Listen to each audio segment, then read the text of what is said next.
یا حبیبی یا محمد یا نبی سلام علیکہ. ممبر نور پر مولانا شمیم صاحب، مولانا اسرار صاحب، حافظ احتشام صاحب، قاری عمران صاحب اور قاری آصف صاحب، محترم بھائی معظم صاحب اور بہت سارے سنادر موجود ہیں.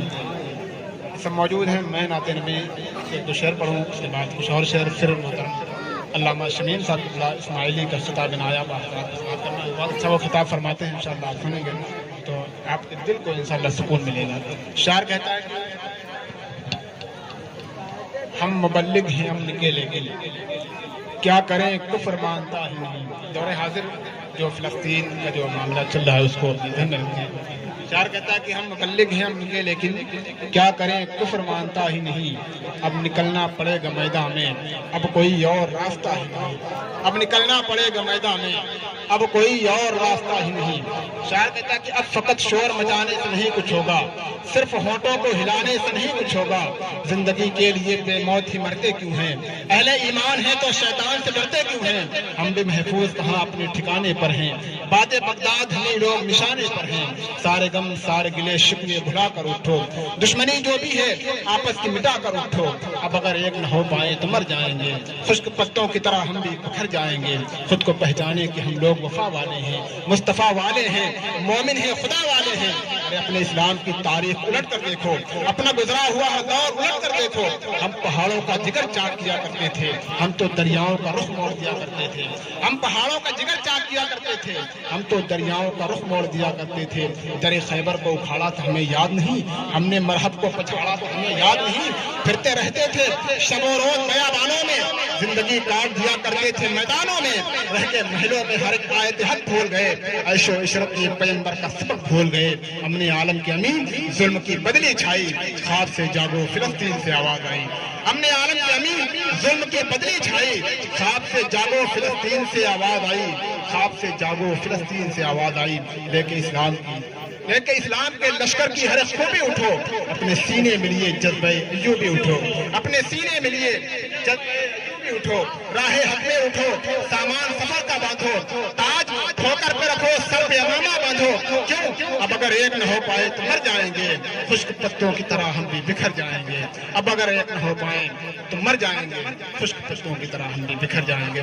اب آئیے احترام کے ساتھ خطیب اہل سنت ناشر مسلک اعلیٰ حضرت محب گرامی وقار حضرت علامہ مولانا محمد شمیم رحمۃ اللہ اسماعیلی مدرس مدرسہ حبیبیہ فیضان گلزار ملت طلاق مسعود شریف کی بارگاہ میں ملتمس ہوں کہ حضرت تشریف لائیں اور اپنی قیمتی باتوں سے ہم تمام سامعین کو محظوظ فرمائیں. آئیے میں نعرہ لگا دوں، آپ حضرات بلند آواز سے جواب دے دیں. نعرہ تکبیر. اور بلند آواز سے. شاعر نے کہا تھا کہ دہلیز ترک دی ہے کسی شخص نے آنکھیں، دہلیز ترک دی ہے کسی شخص نے آنکھیں، روشن کبھی اتنا تو دیا ہو نہیں سکتا. بس تو میری آواز سے آواز ملا دے، پھر دیکھ کے شہر میں کیا ہو نہیں سکتا. بس تو میری آواز سے آواز ملا دے، پھر دیکھ کے شہر میں کیا ہو نہیں سکتا. نعرہ تکبیر، نعرہ رسالت، نعرہ رسالت، جشن غوث الورا، مسلک اعلیٰ حضرت، علماء اہل سنت. نعرہ تکبیر، نعرہ رسالت. السلام علیکم ورحمۃ اللہ تعالیٰ وبرکاتہ. نحمدہ ونصلی ونسلم علی رسولہ الکریم، اما بعد. فاعوذ باللہ من الشیطان الرجیم، بسم اللہ الرحمن الرحیم. وما الحیاۃ الدنیا الا متاع الغرور. آئیے سب سے پہلے اس رسول کی بارگاہ میں جو جلتی ہوئی آنکھوں کے لیے ٹھنڈک بن کر آیا، جو بے قرار دلوں کے لیے قرار بن کر آیا، جو بے چین دلوں کے لیے چین بن کر آیا، جس نے اپنی انگلی کا اشارہ کیا تو ڈوبا ہوا سورج پلٹ کر واپس آیا. آئیے اس رسول کی بارگاہ میں جس نے اپنی انگلی کا اشارہ کیا تو چاند کے ٹکڑے ہو گئے. آئیے اس رسول کی بارگاہ میں جو بیواؤں کے لیے عزت بن کر آیا، بیٹیوں کے لیے زندگی بن کر آیا اور ہم جیسے غریبوں کے لیے سہارا بن کر آیا. اس رسول کی بارگاہ میں ہم اور آپ اپنی محبت اور اپنی غلامی کا ثبوت دے پڑے. بآواز بلند درود شریف اللہم صلی علی سیدنا شفیعنا مولانا محمد بارک صلاۃ وسلام علیک یا رسول اللہ صلی اللہ تعالی علیہ وسلم. چل رہی ہے باد بہاری جھوم کر. ایک شاعر نے بڑا بہت خوبصورت بات کہی ہے کہ گھر گھر میں شریعت کا جا کر پیغام سنایا جائے گا. گھر گھر میں شریعت کا جا کر پیغام سنایا جائے گا. اسلام ہی سچا مذہب ہے دنیا کو بتایا جائے گا. اسلام ہی سچا مذہب ہے دنیا کو بتایا جائے گا. اور یہ بات بتا دو جا کر ہر ظلم و ستم کے آندھی کو. یہ بات بتا دو جا کر ہر ظلم و ستم کے آندھی کو. پھوکوں سے چراغ عشق نبی ہرگز نہ بجھایا جائے گا. پھوکوں سے چراغ عشق نبی ہرگز نہ بجھایا جائے گا. اور اسلام ہمارا زندہ تھا. اسلام ہمارا زندہ ہے. آپ لوگ بول لیجئے کچھ. اسلام ہمارا زندہ تھا. اسلام ہمارا زندہ ہے. اسلام کی عظمت کے خاطر اب سب کی خاطر اب سر کو کٹایا جائے گا. اور آپ کس کی محفل میں بیٹھے ہیں؟ بڑی دیر سے تمامی آپ کے علماء کرام معزز مقرر تمام حضرات پریشان ہیں. دیکھیے یہاں تک پہنچنے کا جو ذریعہ ہے نا وہ آپ لوگ ہیں. آپ کی محبتوں کی انگلیوں کو پکڑ کر کے کوئی بچہ یہاں تک پہنچتا ہے. اگر آپ انہیں عزت نہ دیں تو وہ بچہ مدرسے کی در و دیوار سے اٹھ کر کے ممبر رسول تک آنے کی اس کے اندر ہمت نہیں ہے. وہ آپ کی محبتوں کے ذریعے یہاں تک آتا ہے. تو جب آپ یہاں تک ان بچوں کو پہنچائے ہیں تو پھر اس بچوں کی قدر کرنے کی ذمہ داری کس کے سر پہ ہے؟ آپ کے سر پہ نہیں ہے. اتنی دیر سے تمام آپ کے گاؤں کے بڑے علماء کرام ہیں. آپ کو ان کی بات سننی چاہیے. ہم نے جب سے اپنے لیڈر اپنے بڑوں کی باتیں سننا کم کر دیا ہے بدلے میں ہمیں بے عزتی اور ذلیل رسوائی ملنے لگی ہے. آپ کو یہاں پر بلا رہے ہیں تو کسی دنیا دار کی بات سنانے کے لیے تو نہیں, اپنے باپ کی بات سنانے کے لیے تو نہیں, رسول پاک کی بات سنانے کے لیے بلا رہے ہیں. اگر میں اپنے گھر کی بات بتاؤں تو آپ مجھے جوتے سے ماریں, اگر میں اپنی بات کروں تو آپ مجھے چپل سے ماریں, کوئی دقت نہیں ہے. لیکن یار اگر یہاں پر کھڑا ہو کر کوئی نبی کا دیوانہ نبی کی بات کرتا ہے تو آپ اس کے ہاتھوں کو بھی چومیں, آپ اس کے قدموں کو بھی چومیں, کیونکہ وہ اپنی بات نہیں بلکہ احمد مختار کی بات کرتا ہے. سمجھ رہے ہیں آپ؟ اور آپ کس کی محفل میں بیٹھے ہیں ذرا سوچیں. ایک شاعر نے بڑا خوبصورت شعر کہا تھا کہ کوئی محمودی بنے کوئی ایازی بن گئے, کوئی کردار و عمل کے رن کے غازی بن گئے, ڈاکوؤں پر جب پڑی ہے غوث اعظم کی نظر, ارے خنڈا گردی چھوڑ کر وہ بھی نمازی بن گئے. ڈاکوؤں پر جب پڑی ہے غوث اعظم کی نظر, ڈاکوؤں پر جب پڑی ہے غوث اعظم کی نظر, ڈاکوؤں پر جب پڑی ہے غوث اعظم کی نظر, غنڈا گردی چھوڑ کر وہ بھی نمازی بن گئے, غنڈا گردی چھوڑ کر وہ بھی نمازی بن گئے. آپ نے جانا نہیں سرکار غوث اعظم کی بارگاہ میں کتنے بگڑے ہو کی بگڑیاں بنی ہیں وہاں آ کر کے, آپ نہیں جانتے. اور ہم کس کے ہندوستان میں رہتے ہیں؟ شیر پردون کی بارگاہ میں, جن کا حصار ہم سب پر ہے. فلائٹ کی طرح اپنے کھڑاون کو اڑا ڈالا, علی کے لال نے جے پال کو کلمہ پڑھا ڈالا, انا ساغر سمٹ کر آ گیا خواجہ کے پیالے میں, ارے میرے خواجہ نے تو پانی کو بھی پانی پلا ڈالا. انا ساغر سمٹ کر آ گیا خواجہ کے پیالے میں, انا ساغر سمٹ کر آ گیا خواجہ کے پیالے میں, میرے خواجہ نے تو پانی کو بھی پانی پلا ڈالا, میرے خواجہ نے تو پانی کو بھی پانی پلا ڈالا. دنیا آج ہم پر بلیم کرتی ہے, ایک الزام لگاتی کہ ہمیں اپنے ملک سے محبت نہیں ہے, لیکن ہم ماننے والے کس سے ہیں؟ خواجہ غریب نواز کے ماننے والے ہیں. کسی نے بڑا خوبصورت شعر کہا تھا کہ میرے بھارت پہ کوئی وار ہو ہی نہیں سکتا, میرے بھارت پہ کوئی وار ہو ہی نہیں سکتا, کوئی ہندی ذلیل و خوار ہے ہو ہی نہیں سکتا, اور جسے خواجہ معین الدین اجمیری سے نسبت ہو, ارے وہ اپنے ملک کا غدار ہو ہی نہیں سکتا. جسے خواجہ معین الدین اجمیری سے نسبت ہے وہ اپنے ملک کا غدار ہو ہی نہیں. وہ اپنے ملک کا غدار ہو ہی نہیں سکتا۔ میں صورت میں شعر پڑھنے کے لیے نہیں آیا، بس میں اتنا چاہتا ہوں کہ آپ کے دل میں حضور کی محبتیں بیٹھ جائے۔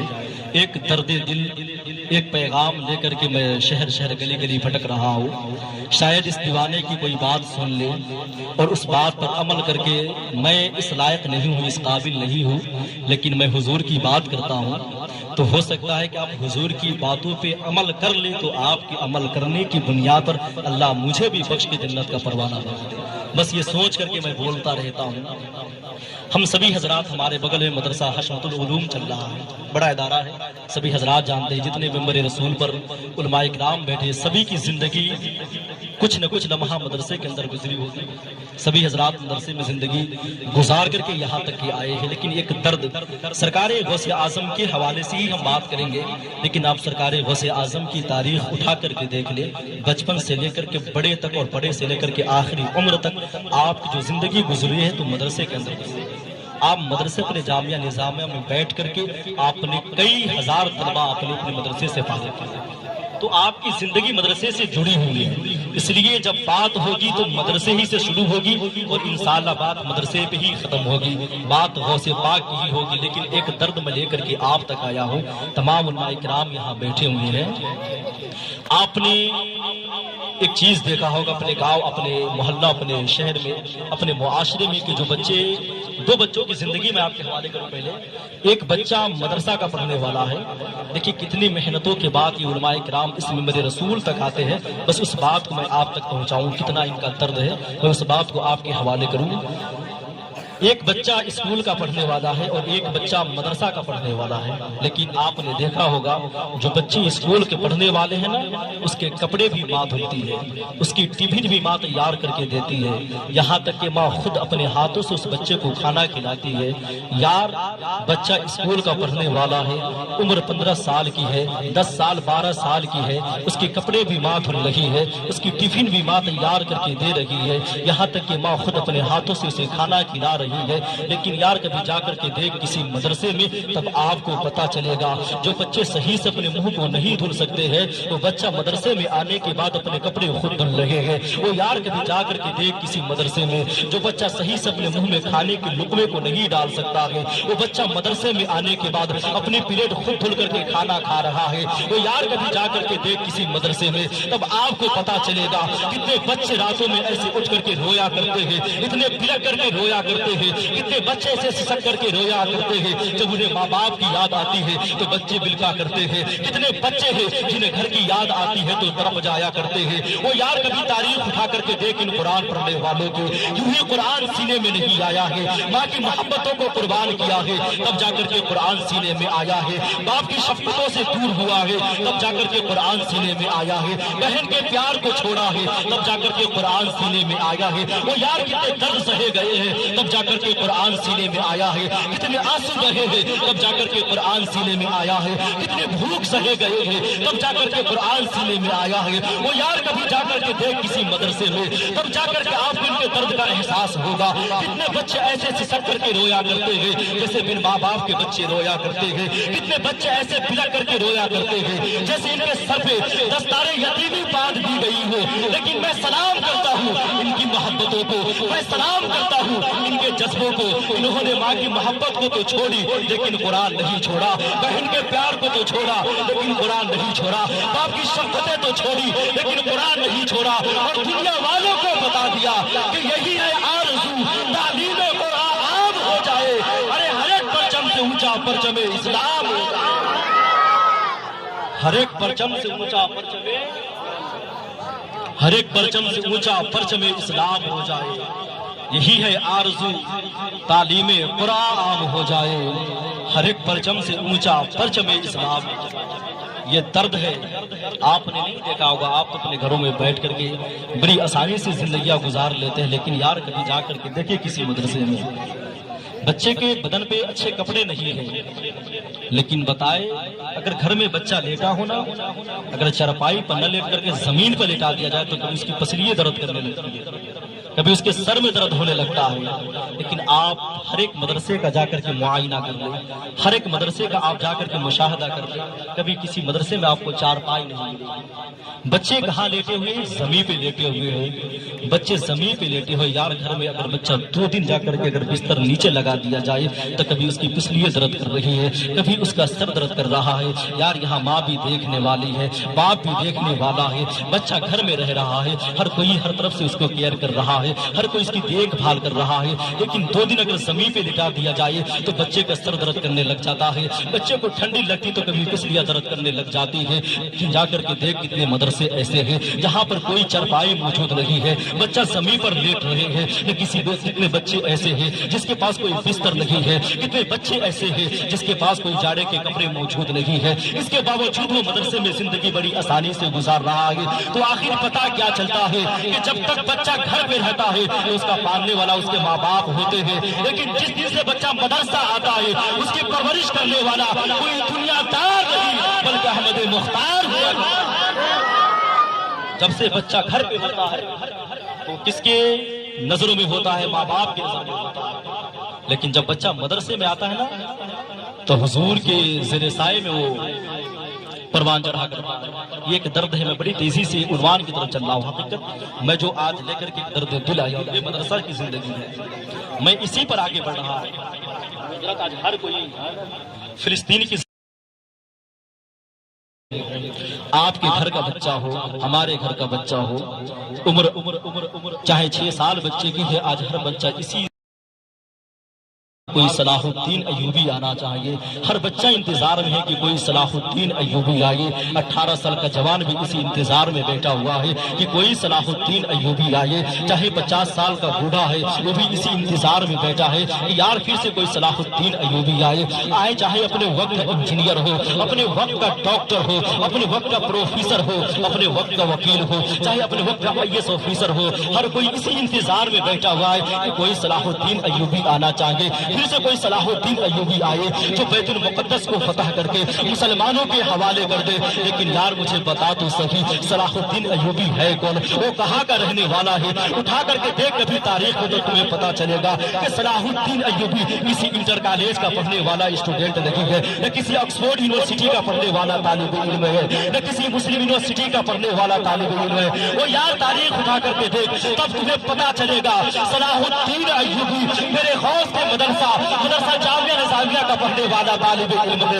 اٹھا کر کے دیکھ تاریخ پر تمہیں پتا چلے گا وہ یار یہی مدرسہ کی سرزمین ہے جہاں سے مجاہدین اسلام پیدا ہوا کرتے تھے، یہی وہ سرزمین ہے جس نے ہمیں صلاح الدین ایوبی دیا ہے، یہی وہ سرزمین ہے جس نے ہمیں علامہ کفایت علی کافی دیا ہے، یہی وہ سرزمین ہے جہاں سے ہمیں علم الدین غازی ملا ہے۔ وہ یار جب سے ہم نے مدرسے کو اناتھالے سمجھنے لگے ہیں، جب سے ہم مدرسے کو انال آشرم سمجھنے لگے ہیں، جب سے ہم مدرسے کو یہ سمجھنے لگے ہیں کہ یہاں تو وہ بچے پڑھیں گے جو یتیم بچے ہوا کرتے ہیں، جب سے ہم نے مدرسوں کو یہ سوچ لیا ہے کہ یہاں وہ بچے پڑھیں گے جو غریب ہوا کرتے ہیں، جن کے پاس پیسے موجود نہیں ہوا کرتے ہیں، تب سے ہمارا مدرسہ کمزور ہو گیا ہے، وہاں سے پڑھنے والے بچے کمزور ہو گئے ہیں۔ لیکن اللہ کی عزت کی قسم کھا کے کہتا ہوں کل بھی مجاہدان اسلام اسی مدرسے سے پیدا ہوا کرتے تھے، اور آج بھی یہی وہ جگہ ہے جہاں پر بچوں کو اللہ اس کے رسول کے نام پر جینا بھی سکھایا جاتا ہے اور اللہ اس کے رسول کے نام پر مرنا بھی سکھایا جاتا ہے۔ آج بھی یہی وہ جگہ ہے، آج بھی یہی وہ جگہ ہے۔ صلاح الدین ایوبی کسی یونیورسٹی کا پڑھنے والا نہ تھا، آج انجینئر وقت کا ہے، لیکن کس کا انتظار میں ہے؟ صلاح الدین ایوبی آئے۔ بوڑھا ہے، کس کے انتظار میں ہے؟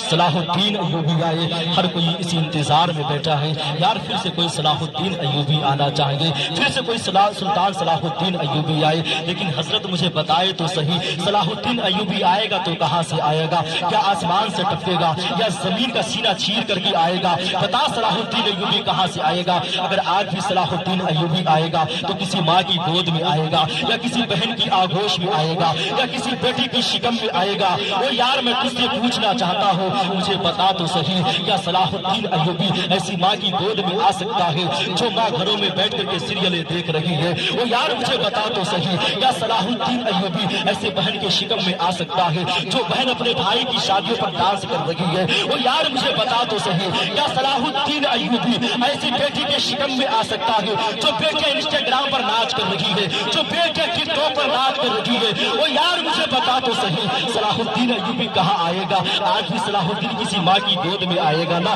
آج بھی صلاح الدین ایوبی آئے گا تو کسی بہن کی آغوش میں آئے گا۔ وہ یار اٹھا کر کے دیکھ تاریخ تب تمہیں پتا چلے گا۔ اسی طرح کی محفل سجی ہوئی تھی، تب کسی نے کہا تھا کسی مجلس کے لوگوں سے وہ یار بتا تو صحیح اتنا عرصہ گزر گیا ہے ابھی تک کوئی بیٹا حسین دوسرا پیدا کیوں نہیں آیا ہے؟ آج تک کوئی حسین دوسرا کیوں نہیں آیا ہے؟ تمام علماء کرام کی سریں جھک گئی تھی، تمام کی گردنیں جھکی ہوئی تھی۔ اسی مجلس سے عقل مند بوڑھا کھڑا ہوتا ہے اور ہونے کے بعد کہتا ہے یار یہ حقیقت ہے کہ اتنا عرصہ گزر گیا ہے لیکن کوئی حسین نہیں آیا ہے۔ لیکن میڈیا والے مجھے یہ بتا اگر کوئی حسین نہیں آیا ہے تو مجھے بتا کوئی ماں فاطمہ بھی تو نہیں آئی ہے؟ اور یار اسے پتا چلتا ہے کہ اگر بیٹا حسین چاہیے تو ماں فاطمہ کا ہونا ضروری ہے، اور اگر بیٹا غلام حسین چاہیے تو ماں کا کنیز فاطمہ ہونا ضروری ہے۔ اگر بیٹا حسین چاہیے تو ماں فاطمہ کا ہونا ضروری ہے، اور اگر بیٹا غلام حسین چاہیے تو ماں کا کنیز فاطمہ ہونا ضروری ہے، ماں کا کنیز فاطمہ ہونا ضروری ہے۔ آج ہماری بہنیں انسٹاگرام پر ناچ رہی ہے، اٹھا کر دیکھیں کتنی بیٹیاں ایسی ہیں جو حجاب لگا کر کے یار آج ہمارے دین کو بدنام کر کے رکھی ہوئی ہے۔ اب میں اس درد دل کو آپ کے حوالے کرتا ہوں، پھر میں سرکار غوث اعظم کی طرف آتا ہوں۔ صلاح الدین ایوبی مدرسہ جامعہ نظامیہ کے پڑھنے والے گئے ہیں، لیکن حضرت میں اس درد دل کو حوالے کر دوں جب میرے مصطفیٰ نہ آئے تھے۔ آج جب میری بہنیں انسٹاگرام پر ناچ رہی ہے، اپنے نبی کے احسان کو بھول گئی ہے۔ آج ہماری بہنیں ولیمے کے نام پر اپنے گھروں سے ننگے سر نکلا کر رہی ہے، اس نے اپنے نبی کے احسان کو بھول گئی ہے۔ آؤ میں تجھے آج تاریخ کا پنہ پلٹ کر کے دکھاتا ہوں، آؤ میں تجھے درد دل سناتا ہوں، آؤ میں تجھے بتاتا ہوں جب میرے نبی نہ آئے تھے تو آج بیٹیوں کی کوئی زندگی نہ تھی، بیواؤں کی کوئی عزت نہ تھی، ماں باپ کا کوئی وقار نہ تھا۔ لیکن یہاں جب میرے نبی آئے اور آنے کے بعد اپنی بیٹی سے محبت کا اظہار کیا تو آج دنیا کا ہر باپ اپنی بیٹی سے محبت کا اظہار کر رہا ہے۔ وہ یار جب میرے مصطفیٰ نہ آئے تھے تو بیواؤں کی کوئی عزت نہ تھی، بیٹیوں کی کوئی زندگی نہ تھی، لیکن جب میرے نبی آئے اور آنے کے بعد اپنی بیٹی کو اپنے جگر کا ٹکڑا کہا تو آج دنیا کا ہر باپ اپنی بیٹی کو اپنے جگر کا ٹکڑا سمجھ رہا ہے۔ میری بہن اگر میری بات کو سن رہی ہے تو ذرا دل کے کان کو کھول کر کے میری بات کو سننا، اور آپ لوگ بھی اپنے دل کی تختی پر نقش کر کر کے میری بات کو لے کر کے جانا اور اپنے گھر میں جا کر کے بتانا کہ مسوری کے سرزمین سے ایک نبی کا دیوانہ آیا تھا جو آ کر کے نبی کا پیغام دے کر کے گیا تھا۔ وہ یار جب میرے مصطفیٰ نہ آئے تھے تو بیٹیوں کی زندگی کوئی زندگی نہ تھی، اس کی آہ و فغاں کوئی سننے والا نہ تھا، اس کی پکار کوئی سننے والا نہ تھا۔ لیکن یار جب میرے مصطفیٰ آئے اور آنے کے بعد اپنی بیٹی سے محبت کا اظہار کیا تو آج دنیا کا ہر باپ اپنی بیٹی سے محبت کا اظہار کر رہا ہے۔ یار جب میرے مصطفیٰ نہ آئے تھے تو بیٹیوں کی کوئی آہ و فغاں سننے والا نہ تھا، لیکن جب میرے نبی آئے اور آنے کے بعد اپنی بیٹی کی پیدائش پر مسکرا کر دنیا والوں کو پیغام دیا تھا کہ وہ دنیا والوں بیٹیاں باپ کے لیے زحمت نہیں بلکہ رحمت ہوا کرتی ہے، تو آج دنیا کا ہر باپ اپنی بیٹی کی پیدائش پر خوشیاں منا رہا ہے۔ وہ یار جب میرے مصطفیٰ نہ آئے تھے تو بیواؤں کی کوئی عزت نہ تھی، لیکن جب میرے نبی آئے اور آنے کے بعد حضرت خدیجہ الکبریٰ 40 سالہ بیوہ سے نکاح کر کے دنیا کے لوگوں کو پیغام دیا تھا کہ وہ دنیا والوں بیوہ ستانے کے لیے نہیں بلکہ بیوہ سے بھی محبت کرنی چاہیے، تو آج دنیا کی ہر بیوہ عزت کی نگاہ سے دیکھی جا رہی ہے۔ وہ یار جب میرے مصطفیٰ نہ آئے تھے تو ماں باپ کا کوئی وقار نہ تھا، لیکن جب میرے نبی آئے اور آنے کے بعد دنیا کے بیٹوں کو نبی اپنی ماں کی عظمت کو سمجھایا، ماں کی عظمت کو ماں باپ کی عظمت کو سمجھایا،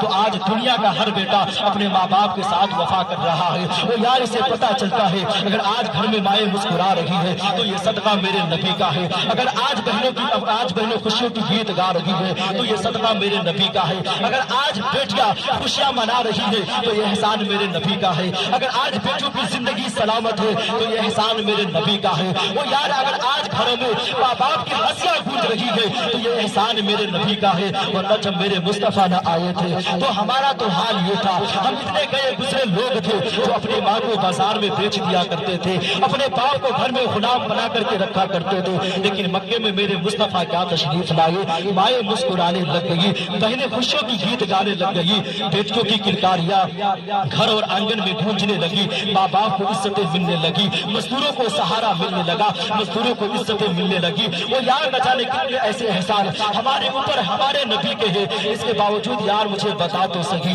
ہمارے گھر کی بیٹیاں، اسلام کے نام پر زندگی گزارنے والی بیٹیاں، مسلمان کی بیٹیاں، کبھی ٹیوشن کے نام پر، کبھی اسکول کے نام پر، کبھی کالج کے نام پر، کبھی میلہ کے نام پر، کبھی شادی کے ولیمہ کے نام پر، جب اپنے گھر سے ننگے سر نکلا کرتی ہے اور وہاں جا کر کے کسی دشمن اسلام کو اپنا بوائے فرینڈ بنا کر کے جب اسلام کی عزت کو تار تار کرتی ہے، وہ یار اس سے تمہیں فاطمہ کے بابا کی یاد کیوں نہیں آتی ہے؟ وہ یار اس سے تمہیں حسنین کے نانا کی یاد کیوں نہیں آتی ہے؟ وہ یار اس سے تمہیں اپنے نبی کا طائف میں پتھر کھانا یاد کیوں نہیں آتا ہے؟ وہ یار مجھے بتا تو صحیح، اگر کل میدان قیامت کی بازار لگے گی اور تیرے نبی نے تجھ سے پوچھ دیا بتا ہمارے دین میں کس چیز کی کمی تھی، بتا ہمارے اسلام میں کون سی کمی تھی، بتا میدان کرب و بلا میں وہ کون سی قربانی باقی رہ گئی تھی جو اپنی بیٹیوں کی نمائش کر کے اسلام کی عزت کی تار تار کرتا رہا، اسلام کی عزت کو دار دار کرتا رہا۔ وہ یار بتا تو صحیح، اس وقت اپنے نبی کو کیا جواب دو گے؟ کون سا چہرہ اپنے نبی کو دکھاؤ گے؟ وہ یار مجھے بتا تو صحیح، کون سا چہرہ لے کر کے اپنے نبی کی بارگاہ میں جاؤ گے؟ وہ یار اگر تیرے دل میں حضور کی محبت ہے اور تیرے دل میں امام حسین کی محبت ہے تو تھوک دے ایسی تعلیم کو جو تعلیم بیٹیوں کے سر سے دوپٹہ کو چھین لے، ٹھوکر مار دے ایسی ڈگری کو، ٹھوکر مار دے ایسی نوکری چھین لے اور یہ کہہ کر کے زندگی گزار دے کہ نہ طاعت پر، نہ تقوی پر، نہ سود و اتقاء پر ہے، ارے ہمارا ناز جو کچھ ہے محمد مصطفیٰ پر، ہمارا ناز جو کچھ ہے۔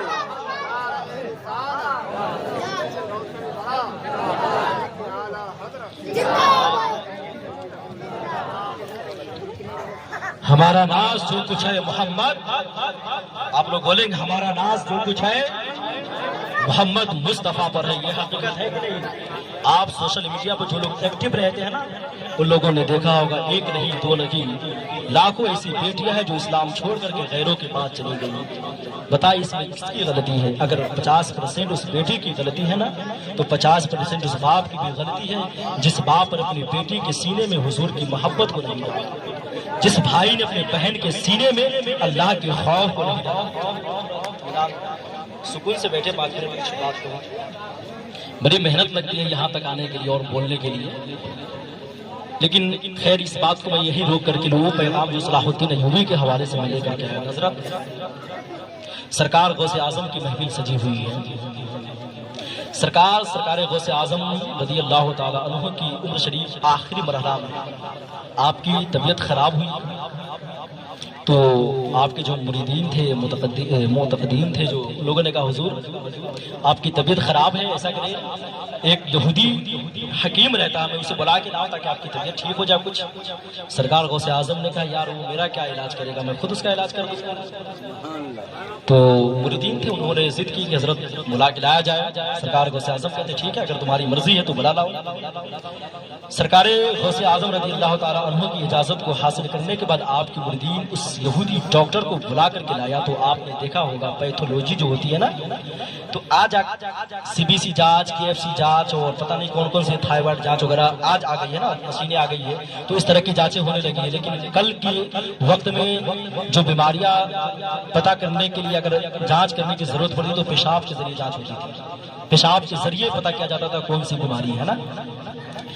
تو اس یہودی حکیم نے کہا کہ سرکار غوث اعظم کے پیشاب مبارک کو لے کر کے آئے۔ تو سرکار غوث اعظم کے پیشاب مبارک اس یہودی حکیم کی بارگاہ میں پیش کیا گیا۔ اس یہودی نے اس پیشاب کو دیکھنے کے بعد نہ کچھ سوچا نہ سمجھا، فوراً اسلام قبول کر لیا۔ بولیے نا سبحان اللہ۔ ان کے پیشاب کا عالم یہ ہے کہ آپ پیشاب کو صرف دیکھا، کس لیے؟ چیک کرنے کے لیے گیا کہ کون سی بیماری ہے۔ سرکار غوث اعظم کے پیشاب کو دیکھنے کے بعد وہ یہودی ڈاکٹر نے کیا کیا؟ کچھ سوچا نہ سمجھا، اسلام قبول کر لیا۔ پورے محلہ میں، پورے گاؤں میں شور مچ گیا، یار اتنا بڑا ڈاکٹر، اتنا بڑا حکیم، بہت دور دور تک نام تھا، ماہرین تھا اپنے وقت کا، ماہرینوں میں سے تھا۔ لوگوں نے کہا کہ یار اتنا بڑا ڈاکٹر اسلام قبول کر لیا. اس کا اثر یہ ہوا کہ اس وقت میں اس یہودی ڈاکٹر کے اسلام قبول کرنے کی وجہ سے لوگوں نے کہا کہ بتا یار آخر وجہ کیا تھی, کیا بات ہے کہ آپ نے اسلام قبول کیا, بتائے کوئی وجہ کوئی ریزن ہو تو بتائے ہم لوگ اسلام قبول کریں.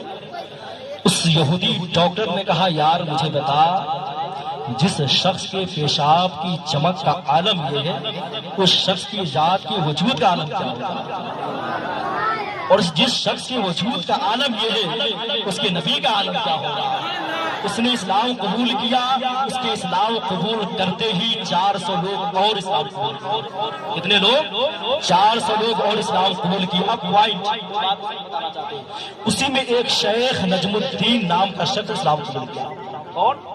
شیخ نجم الدین نام کا شخص. اب میں جو بتانا چاہتا ہوں, شیخ نجم الدین نے اسلام قبول کیا, اس وقت میں ان میرڈ تھا, شادی نہیں کیا تھا. اس نے اسلام قبول کرنے کے بعد شادی کیا. اس کے گھر میں ایک بچہ پیدا ہوا. اس کے گھر میں ایک بچہ پیدا ہوا. بچے کا نام رکھا گیا صلاح الدین. بچے کا نام صلاح الدین رکھا گیا.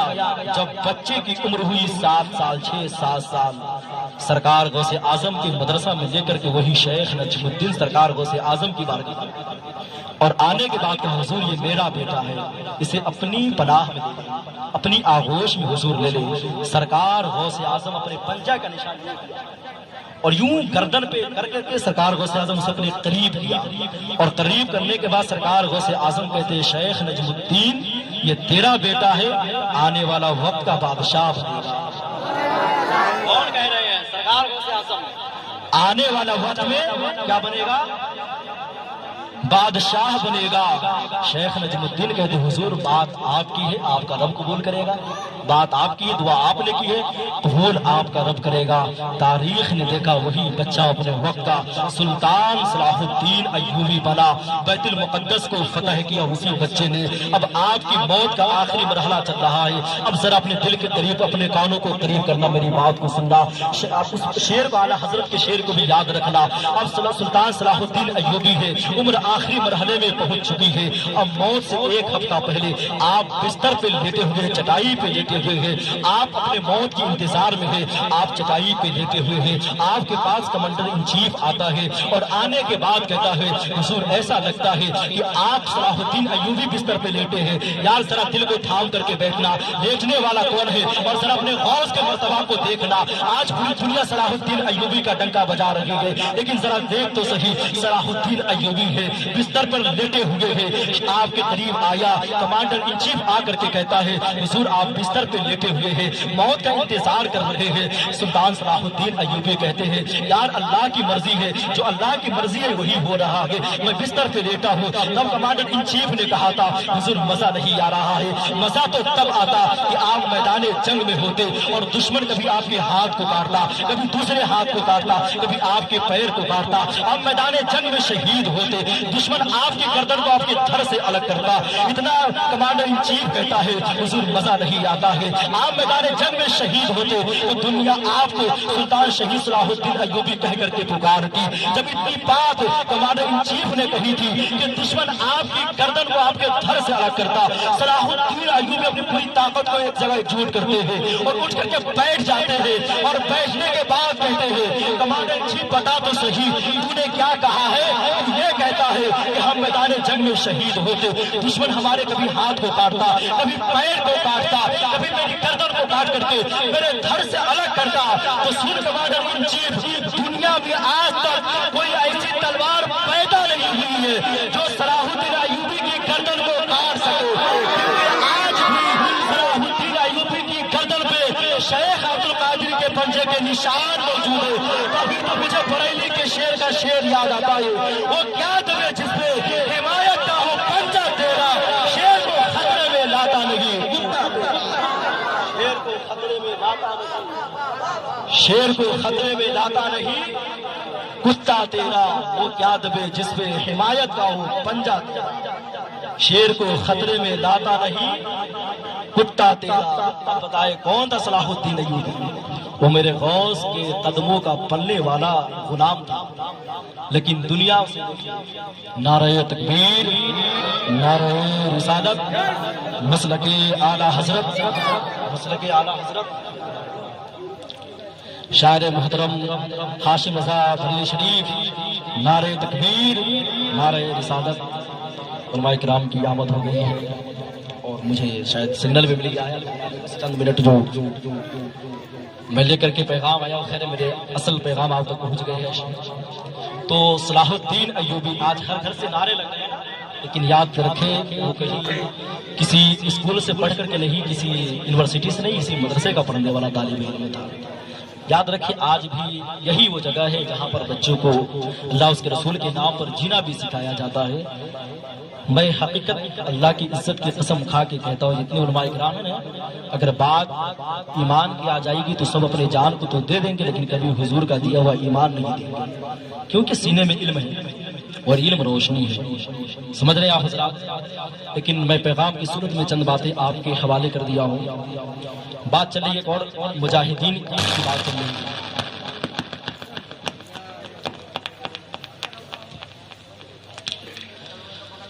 خیر ایک سرکار غوث اعظم کے حوالے سے جو بات ہم کو آپ تک پہنچانی تھی وہ میں پہنچا چکا ہوں۔ یہ سرکار غوث اعظم بہت بڑے ولی، سید الاولیاء جسے کہا گیا ہے، ان کے محفل ہم سجا کر کے بیٹھے ہیں۔ لیکن ایک اور مجاہد میں چاہتا ہوں کہ یار جو نوجوان حضرات ہیں ان کے سینے میں آج بھی جذبہ پیدا ہو جائے، جذبہ حسینی بیدار ہو جائے، پیدا ہو جائے، تاکہ آج بھی اپنی زبان پر جا نام لے تو کسی دنیا دار کا نہیں بلکہ اپنے نبی کا نام لے، اور دنیا والوں کو بتائے کہ ہماری صبح زندہ ہے، ہماری شام زندہ ہے، ہم سب کے دل کی تختی پر نبی کا نام زندہ ہے، ہم سب کے دل کی تختی پر نبی کا نام زندہ ہے۔ بڑی تیزی سے میں کہیں اور جا کر کے میں سوچتا ہوں مجاہدین اسلام ہی کا ذکر کیا جائے، میں دور لے کر کے نہیں، آپ ہی کی صبح کے شہر مراد آباد لے کر کے چلتا ہوں۔ علامہ کفایت علی کافی، یہ بھی مجاہدین اسلام میں سے ہے، یہ بھی کسی اسکول اور یونیورسٹی کے پڑھنے والے نہیں بلکہ مدرسہ ہی کے پڑھنے والے ہیں۔ آؤ ذرا دیکھو، جب آپ نے انگریزوں کے خلاف فتوی جہاد دیا تھا تب ظالموں نے آپ کو قید کیا، اور قید کرنے کے بعد لوگوں نے کہا تھا، انگریزوں نے کہا تھا کہ کفایت علی کافی اپنے فتوے کو بدل دے، دنیا کی تمہیں حکومت بھی دی جائے گی، دنیا کی تمہیں دولت بھی دی جائے گی، جو تو چاہے گا وہ تمہیں دیا جائے گا، بس اتنا کر بدلے میں کہ تم اپنے فتوے کو بدل دے۔ تب علامہ کفایت علی کافی نے کہا تھا، وہ یار تجھے معلوم رہی ہے ہم کچھ چیزوں پہ تھوک دیتے ہیں جو چیز ہمیں حضور کے نبی کے دین سے ہمیں دور کر دے، ہم ایسی دولت پہ تھوکتے ہیں۔ آج چند روپیوں پہ اپنے ایمان کو بیچنے والوں ذرا دیکھ تو صحیح کون بتا رہا ہے۔ علامہ کفایت علی کافی کہتے ہیں، جب انگریزوں نے کہا تھا آپ کو دنیا کی دولت چاہیے دولت دی جائے گی، اگر آپ کو حکومت چاہیے حکومت دی جائے گی، تب علامہ کفایت علی کافی نے کہا تھا وہ یار ایسی دولت میں تھوکتا ہوں، ایسی حکومت میں پیشاب کر دوں گا جو دولت اور جو حکومت مجھے اپنے نبی کے دین سے دور کر دے، جو حکومت جو دولت ہمیں اپنے نبی کی شریعت سے دور کر دے،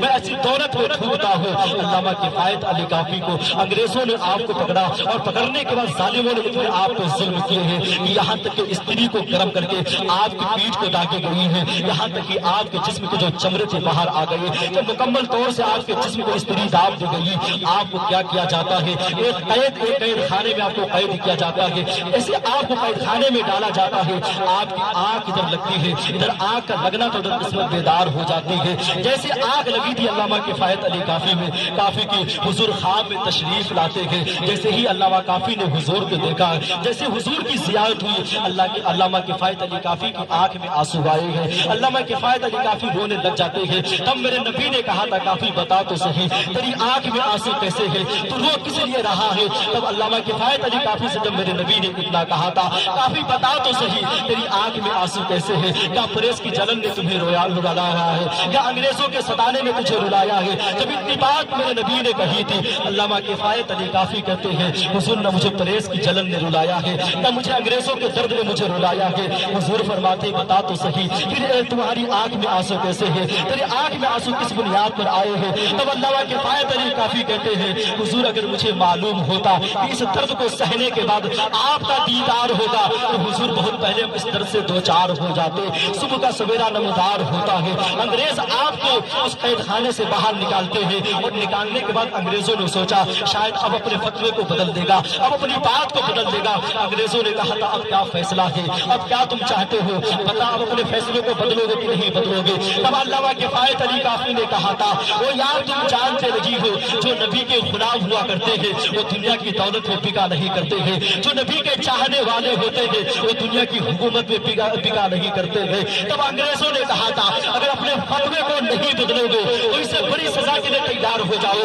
اب تمہیں سولی پر چڑھا دیا جائے گا، اب تمہیں پھانسی دے دی جائے گی۔ جب اتنی بات انگریزوں نے کہی تھی تب علامہ کفایت علی کافی کا تیور بدلتا ہے، اور بدلنے کے بعد علامہ کفایت علی کافی کہتے ہیں وہ یار تم جانتے نہیں ہو جو عاشق مصطفیٰ ہوا کرتا ہے ان کا مزاج یہی ہوا کرتا ہے کہ یہ دل عشق نبی میں گل مچل جائے تو اچھا ہے، ارے محمد کہتے کہتے دم نکل جائے تو اچھا ہے، محمد کہتے کہتے دم نکل جائے تو اچھا ہے۔ علامہ کفایت علی کافی کا یار تجھے معلوم نہیں جو عاشق مصطفیٰ ہوتا ہے نا، جو اپنے نبی کا چاہنے والا ہوتا ہے دنیا کی دولت نہیں اپنے نبی پہ بھروسہ کرتا ہے، نہ طاعت پر نہ تقوی پر نہ زہد و اتقاء پر ہے، ہمارا ناز جو کچھ ہے محمد مصطفیٰ پر ہے۔ حقیقت ہے نا یہ، تو جو عاشق مصطفیٰ ہے یار یہ دنیا کی حقیقت کیا ہے، یہ زیادہ سے زیادہ ظلم کر سکتے ہیں، زیادہ سے زیادہ ہماری جان لے سکتے ہیں، اس سے زیادہ کچھ نہیں کرنا۔ جب تک جسم میں جان ہے جو کرنا ہے کرو جسم سے، اور کہا گیا یار مومنوں کے لیے تو دنیا ہی قید خانہ ہے، اصل زندگی تو ہماری آخرت کی زندگی ہے، ہم یہاں جینے کے لیے تھوڑی آئے ہیں، ہم تو حضور کے نام پہ مرنے کے لیے آئے ہیں۔ اٹھائے صحابہ کرام کی زندگی تب آپ کو پتہ چلے گا۔ لیکن یارو ایک بات یاد رکھو، بس میں آخری پیغام، نوجوان حضرات بیٹھے ہوئے ہیں، علماء کرام بیٹھے ہیں، ان تمامی حضرات کی موجودگی بالکل کمزور سی عورت تھی، پاؤں میں طاقت بھی نہیں تھی، تھر تھرا کر کے چل رہی تھی۔ جب میں دیکھا یا میرا دل تڑپ گیا، میں جا کر کے قریب ہو کر کے پوچھا ماں بتا تو صحیح کیا تیرے پاس کوئی اولاد نہیں ہے، کیا تیرا کوئی بیٹا نہیں ہے، کیا کوئی تیرا چاہنے والا نہیں ہے جو دنیا کے دروازوں کو کھٹکھٹا کر کے در بدر بھٹک کر کے تو بھیک مانگ رہی ہے؟ تب ایک ماں کی آنکھ میں آنسو آئے اور آ کر کے رو کر اس ماں نے کہا تھا حضرت ایسی بات نہیں ہے، اللہ کے فضل و کرم سے میرے پاس تین بیٹے ہیں، میری چار اولاد ہے۔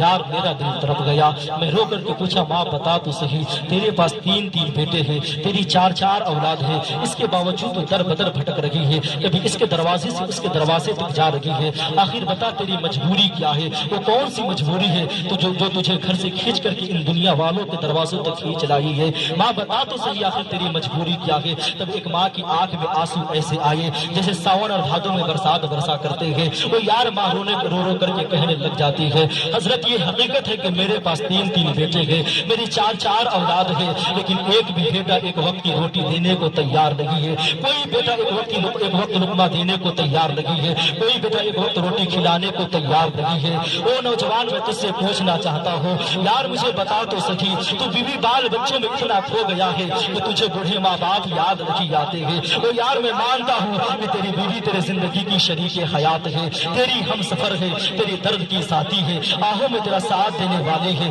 راتوں کو تیرے ساتھ جاگنے والے ہیں، لیکن قسم خدا کی یہ وہ ہے جو تمہیں دیکھ کر کے جگا کرتے ہیں، لیکن ماں وہ ہے جس دن سے تو پردیس گیا ہے ماں چین سے کھانا پینا چھوڑ دی ہے، ماں چین سے سونا چھوڑ دی ہے، بستر پہ لیٹی رہتی ہے، کروٹیں بدلتی رہتی ہے، رہ کے یہی خیال آتا ہے نہ جانے میرے بیٹے کی شام کیسی گزری ہوگی، نہ جانے میرے بیٹے کی صبح کیسی گزری ہوگی، نہ جانے میرا بیٹا شام کا کھانا کھایا ہوگا کہ نہیں کھایا ہوگا، نہ جانے میرا بیٹا صبح کا ناشتہ کیا ہوگا کہ نہیں کیا ہوگا۔ وہ یار کبھی پوچھ اپنے پڑوسی سے تو تیرے پڑوسی تجھے بتائیں گے جب تو ماں کے شکم میں تھا ماں بڑا آہستہ چلا کرتی تھی، لوگ پوچھتے ہیں ماں بتا تو صحیح آخر تیری مجبوری کیا ہے، کیا کوئی طبیعت میں کمی ہے، کیا طبیعت خراب ہے، تو آہستہ کیوں چل رہی ہے؟ تب ایک ماں کا جواب ہوتا ہے ایسی کوئی بات نہیں ہے، میرے شکم میں میرا لال پل رہا ہے، میرے پیٹ میں میرا بیٹا پل رہا ہے، اگر میں تیزی سے چلوں گی تو ہو سکتا ہے میرے تیز چلنے کی وجہ سے میرے بیٹے کو کوئی تکلیف پہنچے۔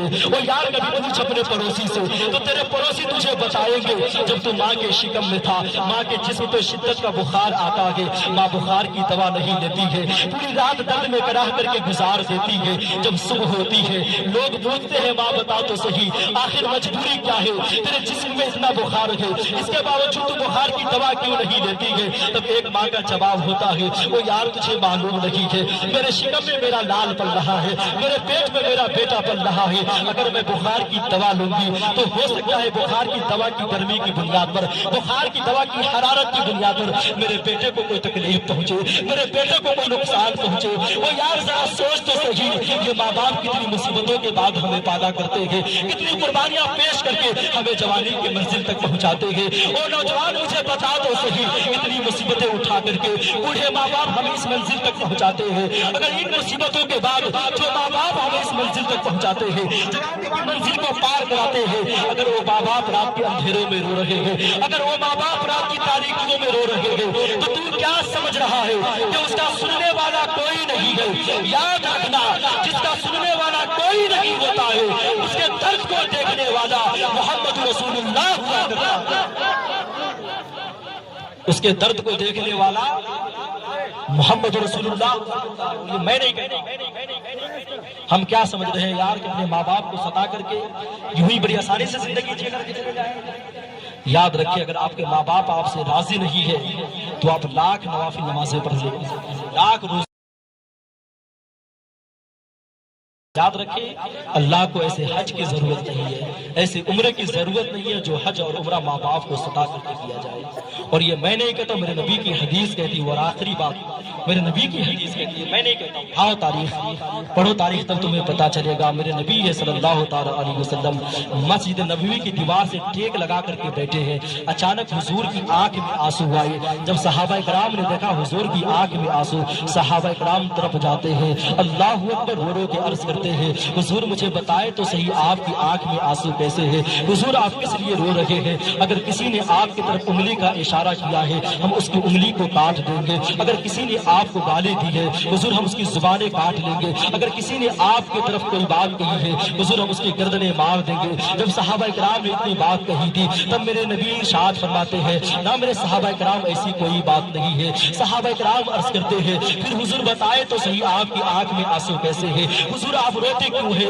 آپ کی آنکھ میں کس بنیاد پر آنسو آئے ہیں؟ جب اتنی بات صحابہ کرام نے کہی تھی تب میرے نبی ارشاد فرماتے ہیں، او میرے صحابہ آج مجھے میری ماں آمینہ کی یاد آ رہی ہے اس لیے میں رو رہا ہوں۔ وہ یار مجھے بتا تو صحیح میرے نبی کے پاس کس چیز کی کمی ہے؟ اگر میرے نبی انگلی کا اشارہ کرتے تو ڈوبا ہوا سورج پلٹ کر واپس آ جائے۔ وہ یار بتا تو صحیح میرے نبی کے پاس کس چیز کی کمی ہے؟ اگر میرے نبی انگلی کا اشارہ کرتے تو پوری زمین سونے میں تبدیل ہو جائے۔ بتا میرے نبی کے پاس کس چیز کی کمی ہے؟ لیکن صحابہ کرام عرض کرتے آتی ہے تب میرے آقا ارشاد فرماتے ہیں، ہاں میرے صحابہ آج بھی ماں کی یاد آئی ہے۔ اتنی بات کر کے حضور رونے لگ جاتے ہیں، صحابہ کرام بھی رونے لگ جاتے ہیں۔ صحابہ کرام رو رو کر کے عرض کرتے ہیں، حضور مجھے بتائے تو صحیح کیا ماں کی آج بھی یاد آتی ہے؟ کیا آج بھی ماں کی یاد ستاتی ہے؟ تب میرے آقا ارشاد فرماتے ہیں، ہاں میرے صحابہ آج بھی ماں کی یاد ستاتی ہے۔ صحابہ کرام عرض کرتے ہیں، حضور مجھے بتائے تو صحیح کس وجہ سے ماں کی یاد آئی ہے؟ کس بنیاد پر ماں کی یاد آئی ہے؟ تب میرے نبی نے کہا تھا، او میرے صحابہ یہی مسجد نبوی ہوتی، میں مصلی امامت پر ہوتا، میں نماز پڑھا رہا ہوتا، میری ماں مجھے آواز دیتی، میں نماز کو توڑ دیتا، مصلی کو چھوڑ دیتا، اپنی ماں کی خدمت میں حاضر ہو جاتا۔ جب اتنی بات میرے نبی نے کہی تھی تو صحابہ کرام عرض کرتے ہیں، حضور مجھے بتائے تو صحیح ایک بندی کی وجہ سے اللہ کی بندگی کو چھوڑ دیتے، آپ ماں کی خدمت کی وجہ سے اللہ کی عبادت کو چھوڑ دیتے، ایسا کیوں حضور؟ تب میرے نبی نے کہا تھا، او میرے صحابہ جب ماں باپ راضی ہوا کرتے ہیں تبھی پیدا کرنے والا خدا راضی ہوا کرتا ہے۔ جب ماں باپ راضی ہوا کرتے ہیں تبھی پیدا کرنے والا، بس آخری بات بولے، تبھی پیدا کرنے والا خدا راضی ہوا کرتا ہے۔ تو یاد رکھیں، آپ نماز پڑھیں، روزہ رکھیں، لیکن سب سے پہلے آپ کی ذمہ داری ہے اپنے ماں باپ کو راضی کریں، ہے نا؟ آپ کے ماں باپ راضی ہوں گے تو قسم خدا کی آپ کی دنیا بھی بہتر ہوگی اور آپ کی آخرت بھی بہتر ہوگی۔ رب قدیر کی بارگاہ میں دعا ہے، جو ہم نے حق بیان کیا ہے اس پر سب سے پہلے ہمیں عمل کرنے کی توفیق رفیق عطا فرما۔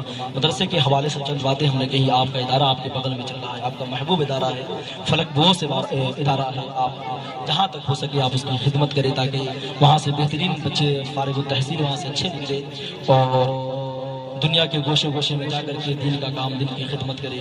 تو آپ لوگوں سے یہی میری گزارش ہے کہ مدرسے کی ضرورت کل بھی تھی، آج بھی ہے، اور تا قیامت اس کی ضرورت رہے گی، کیونکہ کل بھی وہیں سے حضور کی محبت کرنے والے بچے پیدا ہوا کرتے تھے، اور آج بھی وہیں سے وہ بچے پیدا ہوں گے۔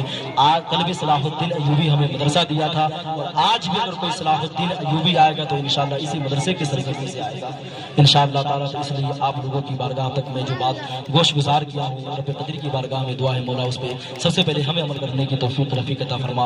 ان کے بعد جتنے حضرات یہاں ہمارے بھائی بیٹھے مولا، سبھی حضرات کو اس پہ عمل کرنے کی توفیق رفیق عطا فرما۔ وما علینا الا البلاغ۔ السلام علیکم ورحمۃ اللہ تعالیٰ وبرکاتہ۔